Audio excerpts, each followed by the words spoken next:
Wer hat diese Woche auch ein niedliches Video von Kaninchen gesehen, die auf einem Trampolin springen?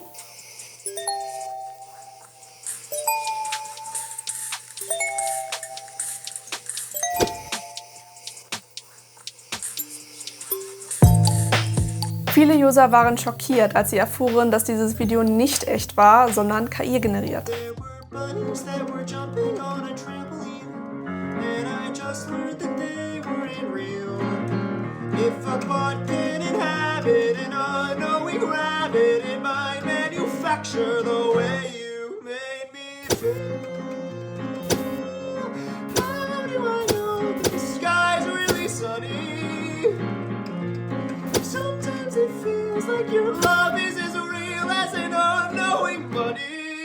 Die von künstlicher Intelligenz generierten Texte, Videos und Bilder sind mittlerweile täuschend echt. Was früher aufwendige, wochenlange CGI war, sind heute eine gut formulierte Anweisung und ein paar Klicks. Im Arbeitsalltag ist KI deshalb in vielen Branchen als Tool fest etabliert.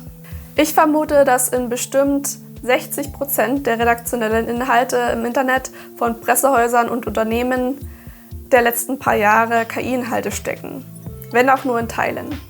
Wir schauen uns an, woran man KI-Inhalte zumindest noch erkennen kann und was sich dahingehend dringend in der Gesellschaft ändern muss.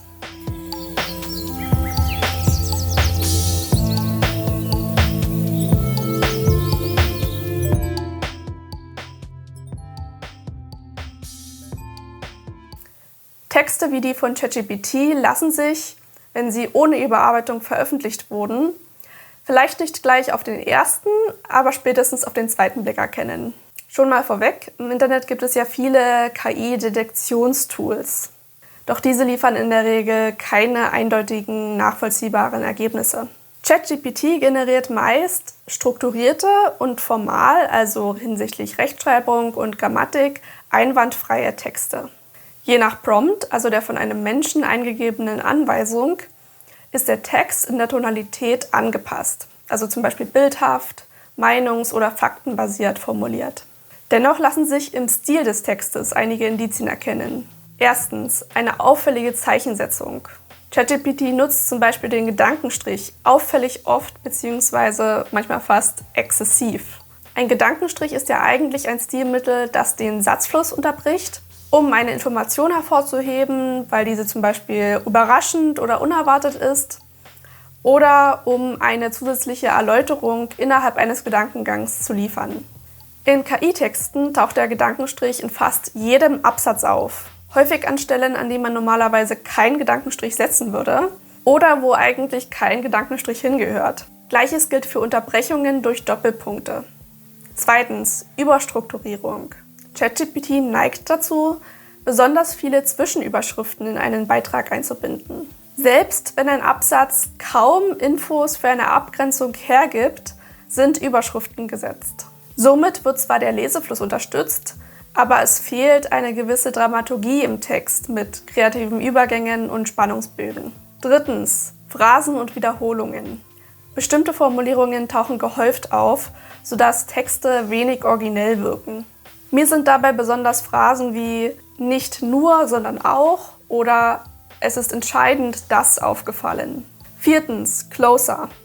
Im letzten Absatz eines Textes neigt ChatGPT oft dazu, nach einem gleichen Muster zusammenzufassen.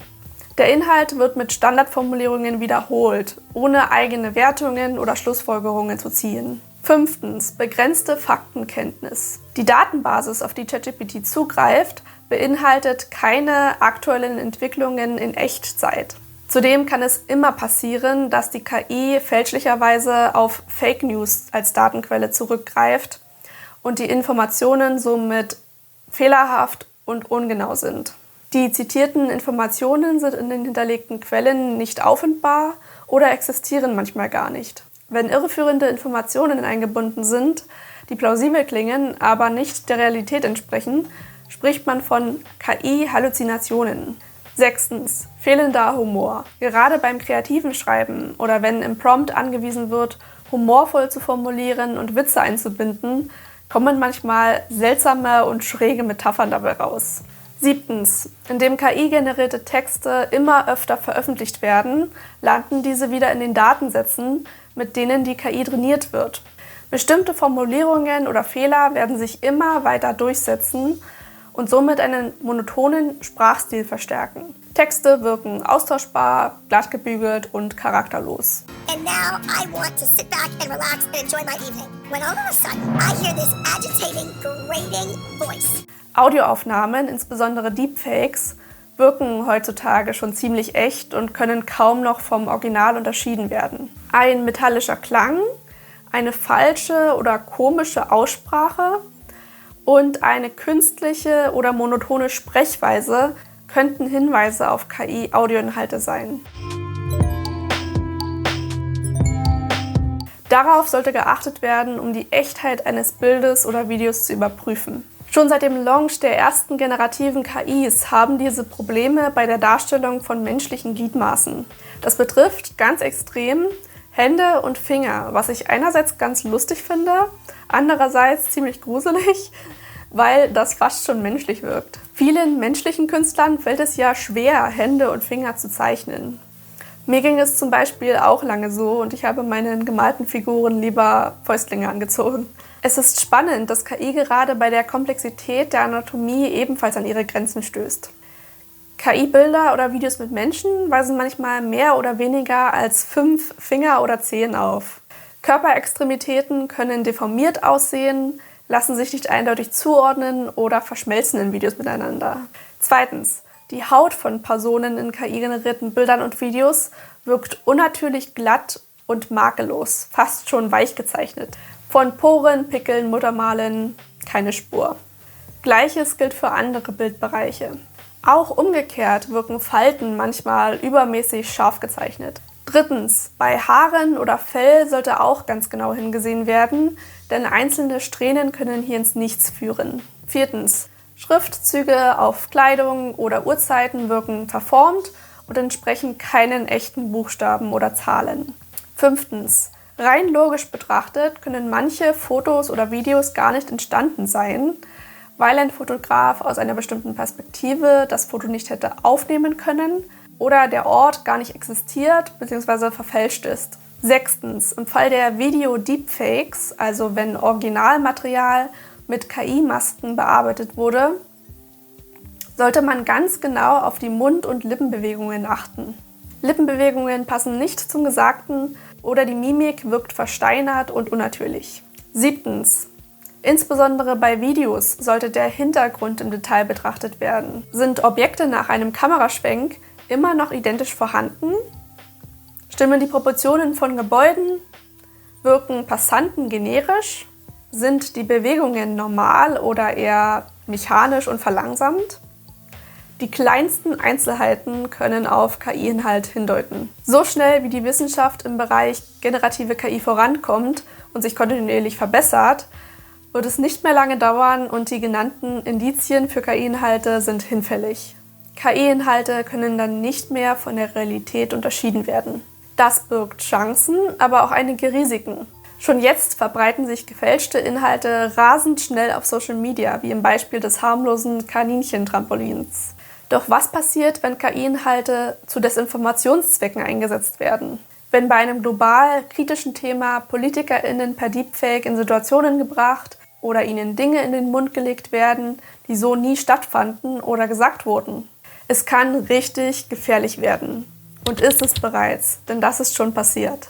Was muss sich in unserer Gesellschaft verändern, sodass die Risiken des KI-Einsatzes minimiert werden? Momentan existiert keine globale Kennzeichnungspflicht für KI-Inhalte. Plattformen sind nicht dazu verpflichtet, ihre Algorithmen anzupassen, um die Verbreitung falscher oder manipulierter KI-Inhalte zu drosseln. Deshalb gilt ganz klar, Medienkompetenz aneignen.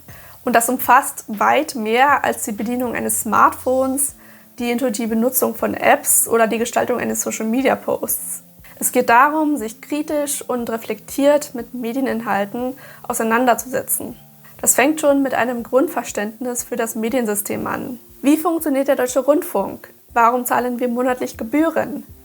Wie steht es um die Pressefreiheit in einem Land? Halten sich Journalisten an den Pressekodex? Welche Quelle ist seriös und vertrauenswürdig?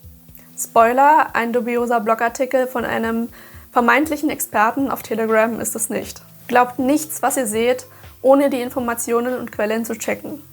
Ordnet den Inhalt ein und hinterfragt ihn. Das gilt auch abseits potenzieller KI-Inhalte. Es ist schon oft genug passiert, dass die Bild-Zeitung Artikel mit vielleicht absichtlich hinzugefügten Falschinformationen veröffentlichte und diese dann nur im Kleingedruckten nachträglich richtigstellte. Wer hat den Inhalt verbreitet? Was ist das für eine Person oder Institution? Welches Interesse verfolgt diese mit dem Teilen des Inhalts? Gerade bei polarisierenden Videos sucht die Originalquelle und gleicht die Aufnahmen ab. Schaut euch das Video mehrfach, länger und intensiver an. Recherchiert, ob es weitere Aufnahmen von einem Geschehnis gibt. Denn es ist wahrscheinlich, dass man im Netz andere Fotos oder Videos von einem wichtigen Ereignis findet. Und wenn ja, zeigt es eine neue Perspektive oder wurde es kopiert und zugeschnitten? Wer steckt hinter dem Repost? Ist es potenziell ein Socialbot? Denkt kritisch und konsumiert nicht blind. KI ist per se nicht das Problem. Es ist vollkommen legitim, KI zum Beispiel zur Texterstellung zu nutzen, weil es eine Erleichterung und Zeitersparnis der Arbeit bedeutet. Es ist nur nicht empfehlenswert, die generierten Inhalte ohne Prüfung und ohne Lektorat zu veröffentlichen. Ich persönlich nutze KI als Inspirationsquelle, schreibe aber immer noch selbst und übernehme nur ausgewählte Passagen eines Textes oder verwende nur Teile eines KI-Bildes in meinem eigenen Werk.